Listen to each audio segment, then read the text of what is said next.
Hello everyone, আসসালামু আলাইকুম। সবাই কেমন আছেন? আশা করি আপনারা সবাই ভালো আছেন। যে যেখান থেকে আমার ভিডিওটি দেখছেন অসংখ্য ধন্যবাদ। চলে এলাম আমার পেজে নতুন একটি ব্লগ ভিডিও নিয়ে। তো আজকে সারাদিন আমি কি রান্না করলাম সেই ভিডিওই থাকবে আজকের ভিডিওতে। তো শুরুতেই আমি এখানে হচ্ছে গিয়ে দেখতে পাচ্ছেন লাল শাক ধুয়ে নিচ্ছি। তো ইদানিং আমাদের বাসায় লাল শাকটা একটু বেশি খাওয়া হচ্ছে। তো লাল শাক নিয়ে একটা মজার কথা না বললেই না। যখন ছোট ছিলাম তখন না লাল শাকটা আমার খুবই ভালো লাগতো। কেননা লাল শাকটা ভাতের সাথে যখন মাখানো হয় তখন না কালারটা এত সুন্দর হয়। আর এখন না আগের মতো লাল শাকের কালার এত মনে হয় যে হয় না। আগে একটা টাইমে এত সুন্দর কালার হতো, বাট এখনকার যত ফরমালিন এই সেই বহুত কিছু দেওয়াতে হয়তোবা এই কালারটা নষ্ট হয়ে গিয়েছে, তাই না? তো দেখেন শাকে কত পরিমাণ বালু ছিল। তারপর হচ্ছে গিয়ে আমি শাকটাকে জাস্ট একটু করে ভাপ দিয়ে নিব। তারপর দেখেন সবসময় তো অনেক মানে কি বলবো, পরিষ্কার পরিচ্ছন্ন দেখানোর চেষ্টা করি। আর দেখেন রিয়েল যে আমার রান্নাঘরটার চেহারাটার যে কী অবস্থা থাকে সেটাও ভাবলাম একটু আজকে একটু দেখিয়ে দিই। আসলে এরকম একদম এলোমেলো অবস্থায় থাকে সবসময়। তো যখন রান্নাবান্না করি তখন আরও মনে হয় যে আরও বেশি এলোমেলো হয়ে যায়। সব কিছু একদম ছড়িয়ে ছিটিয়ে কোনটা কোথায় রাখছি নিজেও জানি না, এরকম একটা অবস্থা আরকি।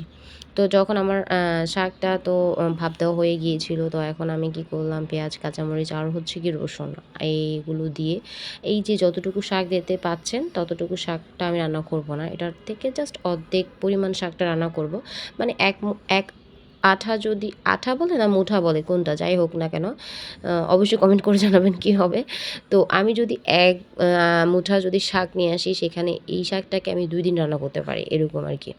ধরেন আজকে অর্ধেক করলাম আর অর্ধেক কালকে করলাম, এরকম। তো আজকেও সেম করব। তো অর্ধেকটা এখন রান্না করে নিয়েছি আর অর্ধেক রেখে দিব। আর ভাবছিলাম যে শুধু শাক ভাজি দিয়ে তো আসলে ভাত খাওয়া হবে না।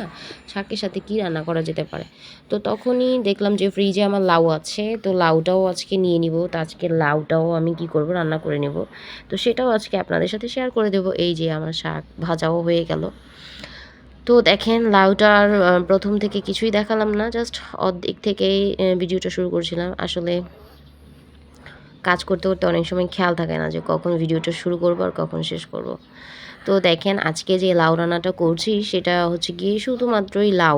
এখানে টমেটো দিব আর কিছুই দিব না। মানে চিংড়ি বা কিছু এরকম কোনো মাছ দিব না। শুধুমাত্র লাউটাই রান্না করব। একটা সময় আমি লাউ একদমই পছন্দ করতাম না।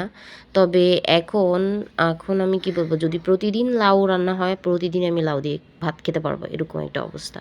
মানুষের আসলে টেস্টটা কিন্তু চেঞ্জ হয়। মানুষ পরিবর্তনশীল। প্রতিটা পদে, পদে প্রতিটা পর্যায়ে, পর্যায়ে মানুষের পরিবর্তন আসে। সেটা আমি নিজেকে দিয়েই অনেকটা উপলব্ধি করতে পারি। তো আজকের ভিডিওটা এ পর্যন্তই। আর এতক্ষণ পর্যন্ত আমার এই ভিডিওটা আপনি ধরে দেখেছেন সেজন্য অসংখ্য ধন্যবাদ। পাশে থাকবেন। অনেক, অনেক ভালোবাসা রইলো আপনাদের জন্য।